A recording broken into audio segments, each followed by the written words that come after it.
हरिओम। जय गुरुदेव। स्वागत है आपका मानव बुद्धदेव यूट्यूब चैनल पर। डासना देवी मंदिर के महंत धर्मयोद्धा यति नरसिंहानंद जी के साथ हुई चर्चा के ये कुछ मुख्य अंश है। संत श्री आशाराम जी बापू के साथ हो रहे अन्याय पर बात करते हुए उन्होंने प्रधानमंत्री नरेंद्र मोदी, सोनिया गांधी, राहुल गांधी, हिंदुत्ववादी संगठन, बाबा रामदेव, आरएसएस, मोहन भागवत, भाजपा सरकार आदि सबकी खबर ले ली। यति जी का ऐसा धमाकेदार साक्षात्कार आप पहली बार सुनोगे। इस चैनल पर जो भी विचार प्रकट किए जाते हैं वे सबके अपने अपने निजी विचार होते हैं। कोई भी संस्था, संगठन, समिति, आश्रम आदि उन विचारों से सहमत होंगे ही ये जरूरी नहीं। हो सकते हैं और नहीं भी हो सकते हैं। और स्वयं मानव बुद्धदेव भी सहमत होंगे ही, ये भी जरूरी नहीं है। हो भी सकते हैं और नहीं भी। यह चैनल सत्यनिष्ठ निष्पक्ष पत्रकारिता में विश्वास रखता है।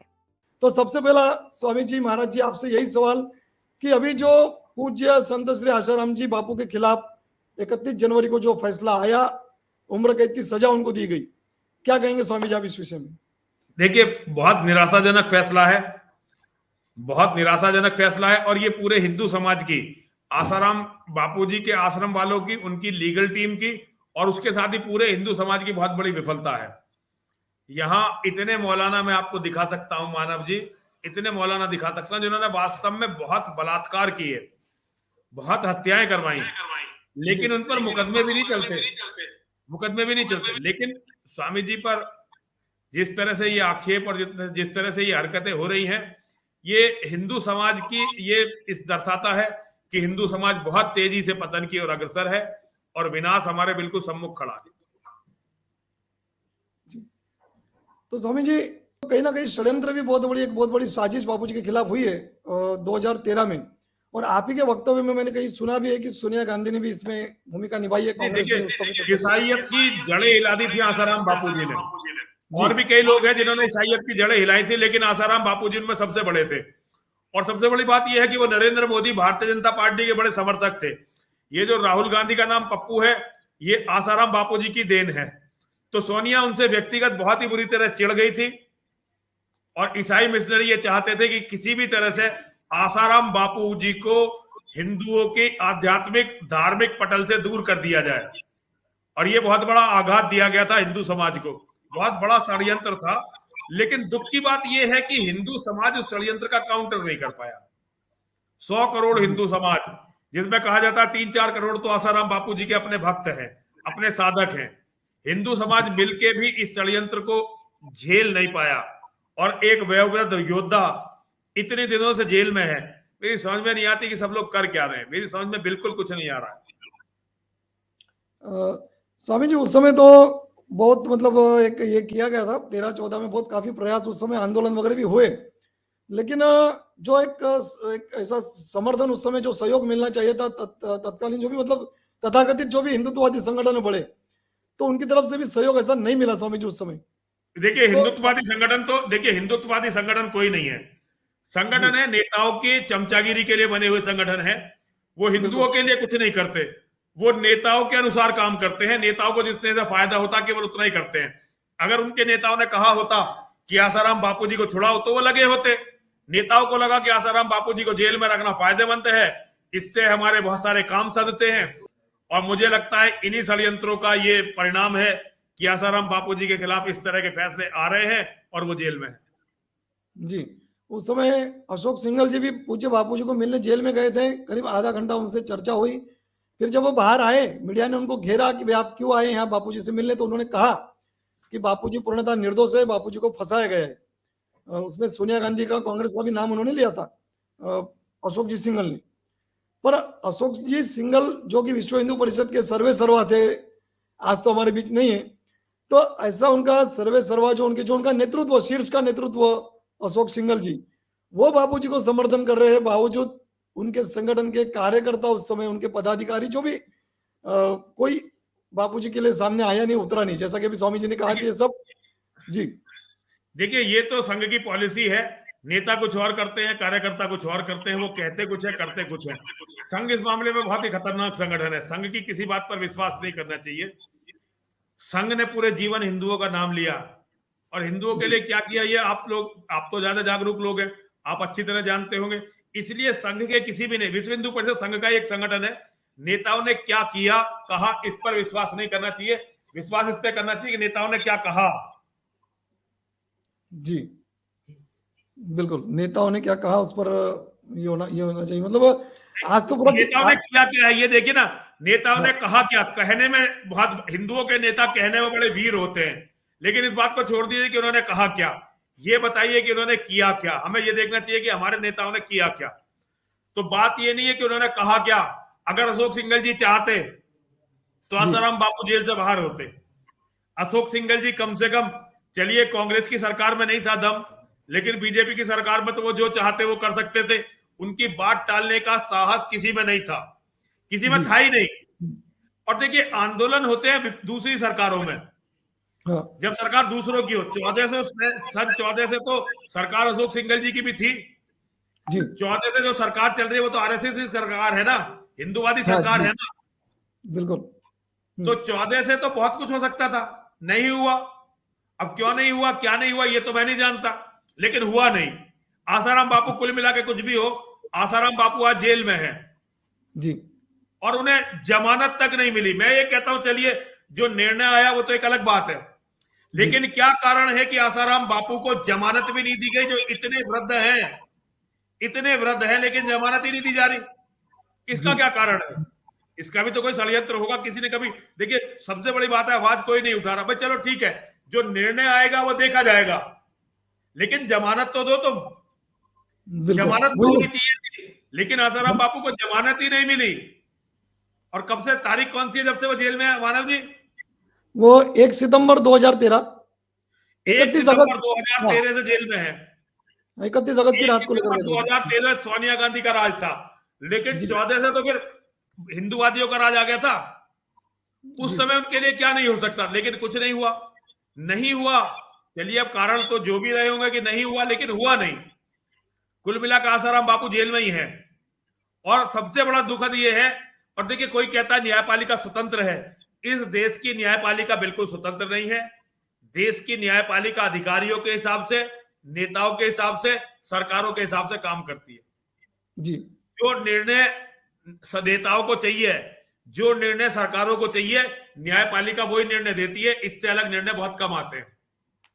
बिल्कुल, ये बहुत कड़वा सच है महाराज जी आपने कहा। एक हमारे दर्शक की कमेंट भी है कुणाल सिंधे जी की, कि सोनिया गांधी ने फंसाया ठीक है, लेकिन ये मत भूलो सजा तो मोदी राज में ही हुई, और 10 साल से मोदी राज में ही बापूजी जेल में है। शर्मनाक कहां बोल रहे हैं भैया, हम तो यही कह रहे हैं भाई। बिल्कुल, हम कहां बोल रहे हैं भाई कुणाल जी, हम यही कह रहे हैं।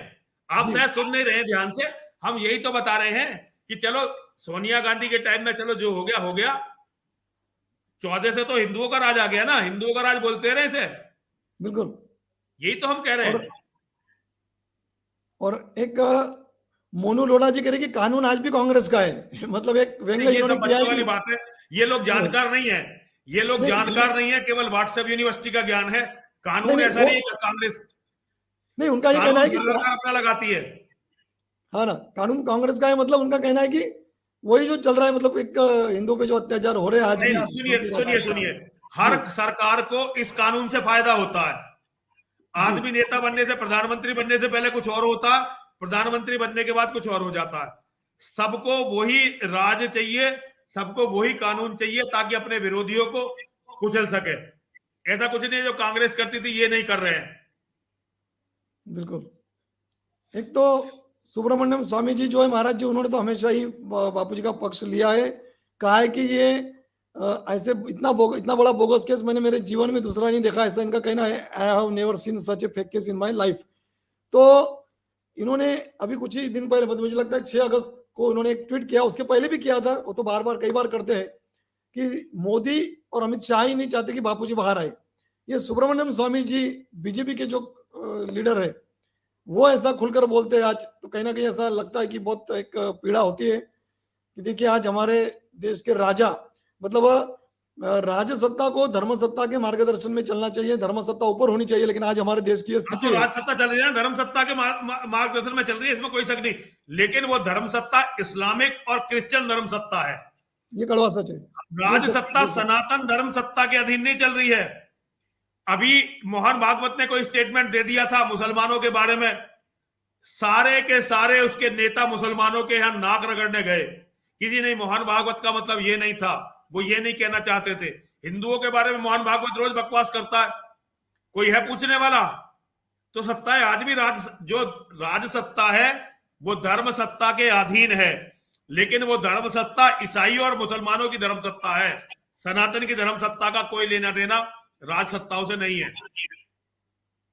बिल्कुल ये ना होने वाला, कोई संत नहीं करने वाला।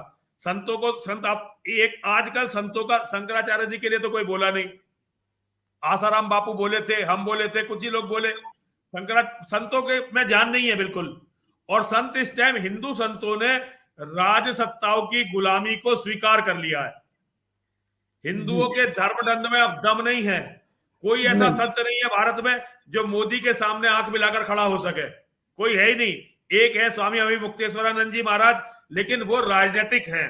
उनके दृष्टिकोण में कई चीजें जो है कांग्रेस समर्थक है, तो वो बापू के लिए खड़े नहीं होने वाले, बिल्कुल नहीं। असल में हिंदू को केवल अपना दर्द होता है मानव जी, हिंदू को दूसरे का दर्द नहीं होता। आप भी जब दूसरों की बात कर रहे हैं तो उसी मीडिया की चीजें दिखा रहे हैं जिस मीडिया से आप पीड़ित हैं। ये हिंदू की सबसे बड़ी बीमारी है। मेरी बात सुनिए, महाराज जी, मतलब होते आप नहीं, मतलब होते जी, आप पहले मेरी बात सुनिए फिर आप बोलिए। तो जहां तक बात है, और रामदेव का, जिस दिन रामदेव का ये था ना सारा शिविर जी, रामदेव जी को क्या जरूरत थी लोगों को, इतने लोगों को वहां पे ले जाने की और फिर सलवार पहन के भागने की जरूरत क्या थी? जी, जब इतनी कायरता आपके मन में है तो फिर आप क्या सोचते हैं कि सरकार रुक जाएगी? लड़ने तो चले हो सरकार से। इसकी जो देसी कहावत है ना, अगर वो मैं सुना दूं तो चैनल पे दिक्कत हो जाएगी, वो मैं सुनाना नहीं चाहता। लड़ने जब चलिए तो ये पीछे के पुल तोड़ के चलिए। योद्धा वो जीतते हैं जो कभी भी ना मरने से डरते हैं ना मारने से डरते हैं, और जो मरने और मारने से डरते हैं उन्हें फिर ज्यादा बातें नहीं करनी चाहिए, अपना बैठ के भगवान का नाम लेना चाहिए। तो मैं आपसे बहुत क्षमा चाहता हूं, ये जो चीज आपने दिखाई ये मेरे मन को थोड़ा दुखी कर गई, और मुझे लगा कि भाई सारे हिंदू एक जैसे हैं, सबको अपने लिए तो कुछ चाहिए, लेकिन दूसरे के लिए तो ये, क्योंकि मैं इस केस का मुझे पता है, मैं अपने केसों के अलावा दूसरों के साथ क्या हो रहा है उसकी भी पूरी खबर रखने का प्रयास करता हूँ। जिस दिन रामदेव जी अनशन कर रहे थे ना, उस दिन मैं सोनिया गांधी के आवास पर आत्मदाह कर रहा था। एक कारण से सोनिया एक बिल ला रही थी, सांप्रदायिक व लक्षित हिंसा रोकथाम अधिनियम। रामदेव जी के साथ जो लोग थे वो करीब 2.5-3 लाख लोग थे, और मेरे साथ 16 लोग थे कुल, जिसमें 3 महिलाएं थी और 13 पुरुष थे जी। अब वहां पुलिस की औकात पुलिस को बता के आए थे। मैं इसे ये नहीं कह रहा, लेकिन मैं ये कह रहा हूं जब उन्हें पता होगा पुलिस वालों को, प्रशासन को, कि 2 लाठी दिखाते ही ये लोग भागने वाले हैं, तो फिर किसी भी हिंदू का इसी तरह कत्लेआम होता रहेगा और सब हिंदू इसी तरह दमित होते रहेंगे। जब लड़ने चलो ना मानव जी, तो ये दुश्मन को पता होनी चाहिए कि अब हम मरेंगे भी और हम मारेंगे भी। और अगर दुश्मन को पता हो ना कि भाई ये सोमनाथ के मंदिर के बाहर खड़े होके केवल ये भगवान शिव को पुकारते रहेंगे, तो वो फिर आपकी सिरों की केवल मीनार बनाएंगे, इसके अलावा कुछ नहीं होगा।